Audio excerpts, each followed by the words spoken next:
ये कहानी है शांति निवास की। भले ही उस निवास का नाम शांति था, लेकिन उसमें शांति बिल्कुल भी नहीं थी।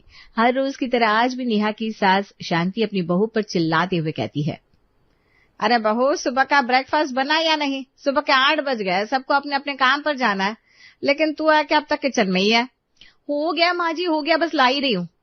इनका तो मुझे समझ में नहीं आता। जिस दिन जल्दी खाना बना कर रख दो तो उस दिन इस बात पर बहस करने लगेंगी, जल्दी क्यों बनाया, और जिस दिन थोड़ा सा लेट हो जाए तो आए दिन आकर सुनाने लगेंगी, लेट क्यों बनाया। ना उनकी आगे चलो ना उनके पीछे चलो। इतना बोलकर अब नेहा फटाफट ब्रेकफास्ट तैयार करती है और सभी को ब्रेकफास्ट लगा देती है। अब सभी लोग खाना खा रहे थे कि इतने में उन्हें बाहर से खाने की खुशबू आने लगती है, जिसे सूंघकर नेहा की ननद काजल तुरंत अपनी भाभी से कहती है, देख रही हो भाभी, पड़ोस से खाने की कितनी अच्छी खुशबू आ रही है। पता नहीं पड़ोस वाली भाभी आखिर खाने में ऐसा डालती क्या है जो इतनी अच्छी खुशबू आती है। कभी कभी तो मन करता है उन्हीं अपने घर ले आऊं और उनसे ही खाना बनवाती जाऊं। अगर ऐसा है ननद जी, तो आपने अपने भैया की शादी अपने पड़ोसन से क्यों नहीं करवा दी?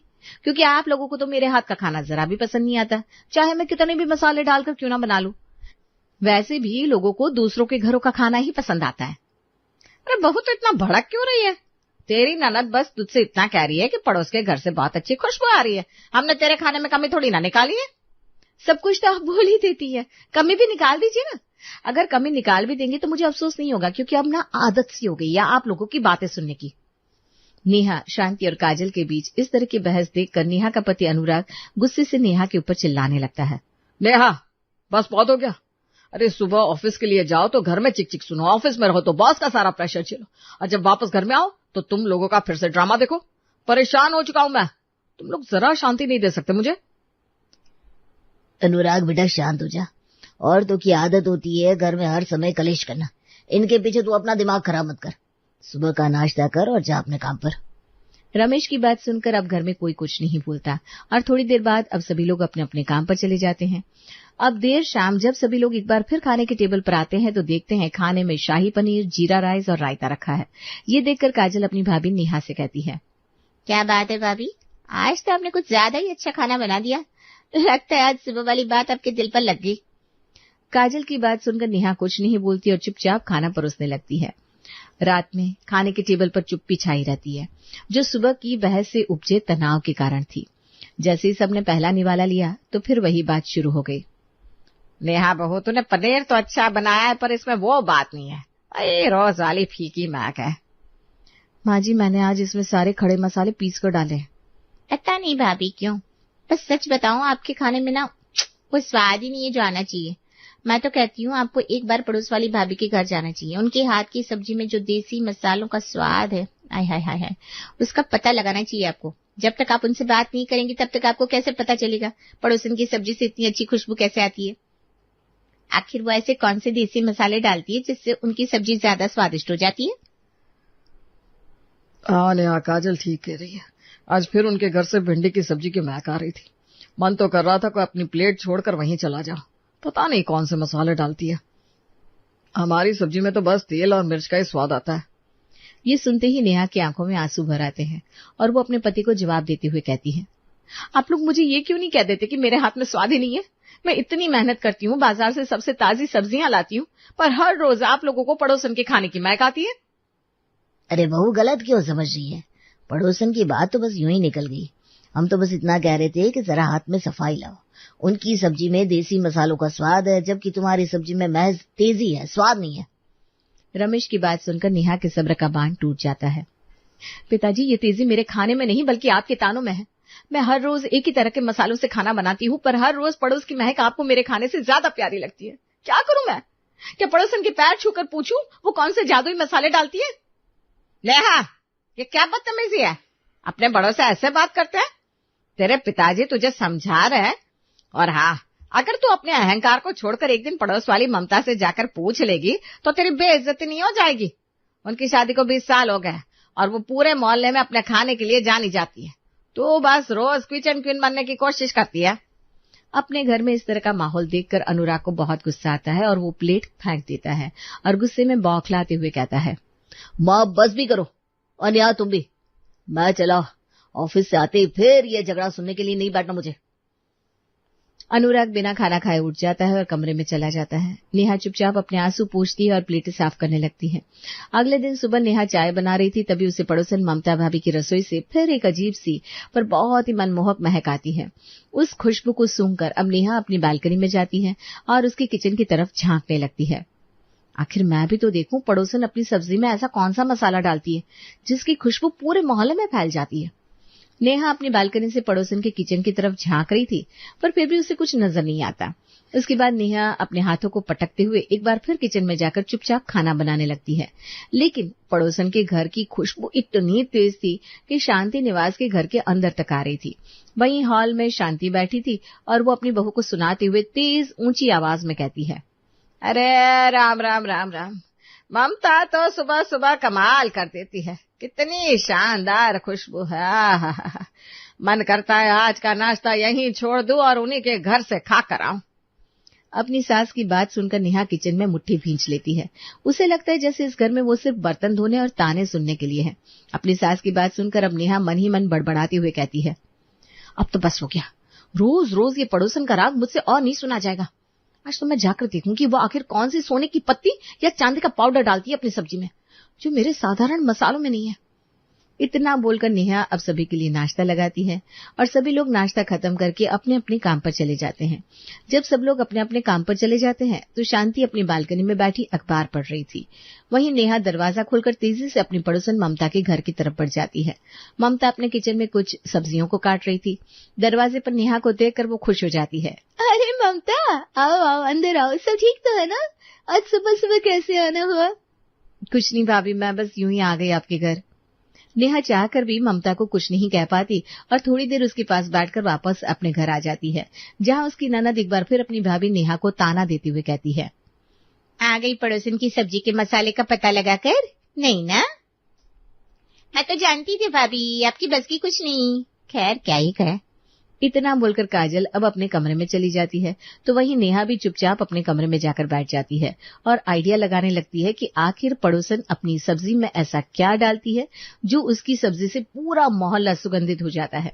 देखते ही देखते शाम हो जाती है और शाम को नेहा खुद से कहती है, मैं खड़े मसाले पीसकर सब्जी में डाल देती हूँ, क्या पता इससे सब्जी में स्वाद आ जाए और पड़ोसन की सब्जी की खुशबू मेरी सब्जी के आगे फीकी पड़ जाए। अब नेहा वैसा ही करती है जैसा उसने सोचा था। वो खड़े मसाले को पीसकर सब्जी में डालती है और आज उसकी सब्जी में खुशबू भी अच्छी आ रही थी। अब जब सभी लोग खाना खाने डाइनिंग टेबल पर बैठते हैं तो शांति अपनी बहू के बनाए गए खाने को देखकर कहती है, क्या बात है नेहा बहू, आज तो तेरे खाने से खुशबू हल्की फुल्की ठीक ठाक आ रही है, लगता है आज तूने बहुत मेहनत करी है। शांति ये बात बोलती है कि इतने में ममता अपने हाथ में एक सब्जी और खीर की कटोरी लेकर आती है और देते हुए कहती है, मैंने आज अपने घर में कढ़ाई पनीर और ये खीर बनाया है, सोचे आप लोगों को दे दूं। अरे ममता, ये तूने बहुत अच्छा किया, वैसे भी तेरे खाने की खुशबू हमें पागल कर देती है।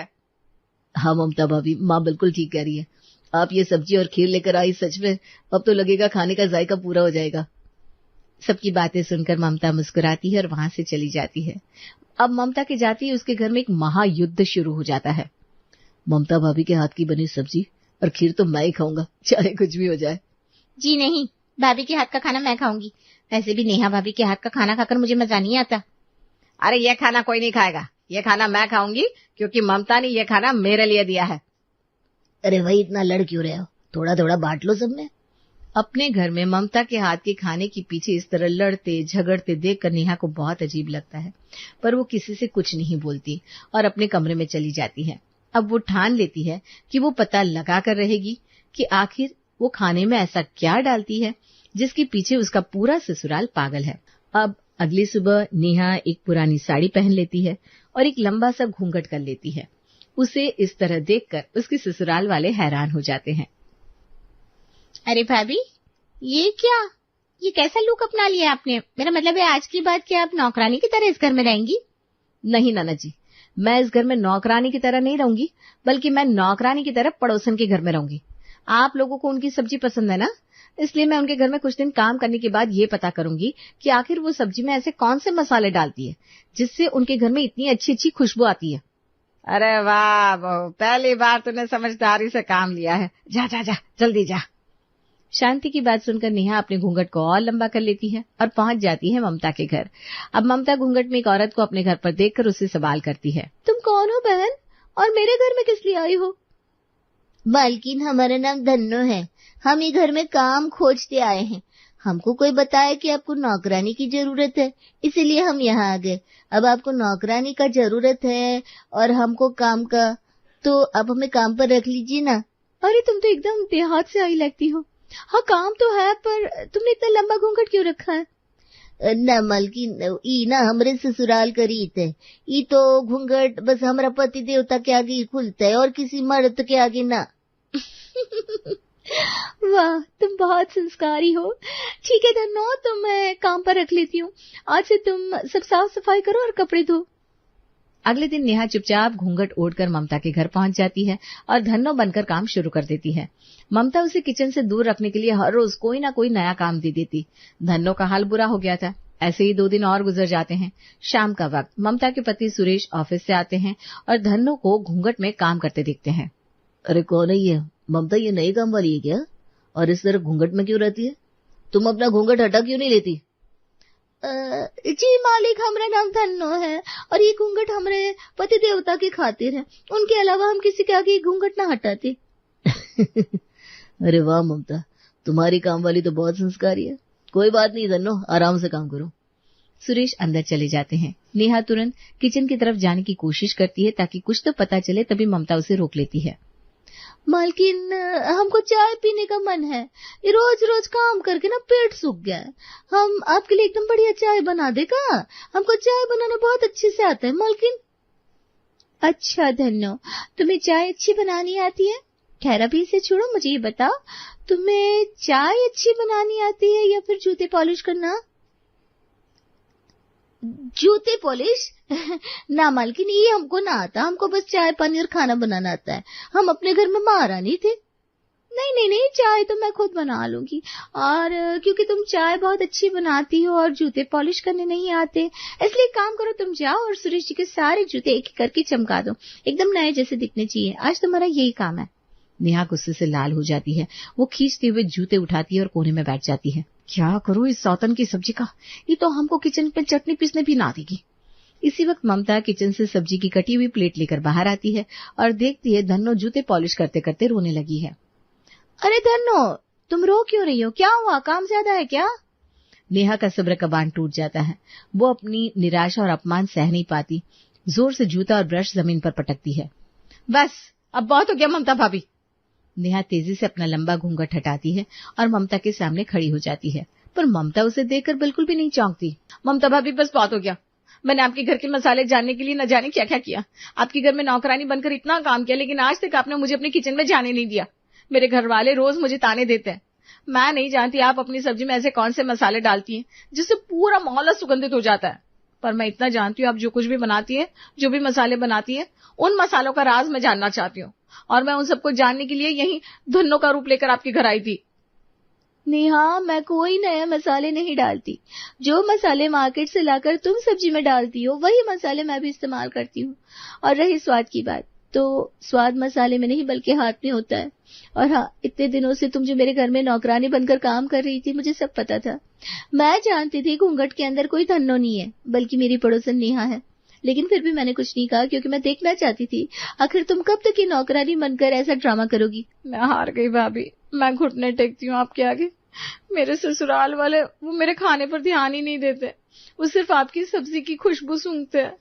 अब तो बता दो भाभी, क्यों आपका खाना इतना स्वादिष्ट होता है और कौन से जादुई देसी मसाला है? मैं थक गई हूँ भाभी, मेरे घर में सिर्फ आपकी खाने की वजह से रोज महाभारत होती है। ममता नेहा को घुटनों से उठाती है और उसे गले लगाती है। मैंने तुम्हें बताया ना नेहा, मसाले में मैं कुछ नहीं डालती, बस हाथ का स्वाद होता है। हाथ में? पर मैं भी तो प्यार से बनाती हूँ। नहीं, तुम डर से बनाती हो। तुम जल्दी में ताने खाने के डर से खाना बनाती हो। मैं बाजार से कोई खास मसाला नहीं लाती, मैं बस प्यार, समय और धीमी आंच डालती हूँ। यही मेरा देसी मसाला है।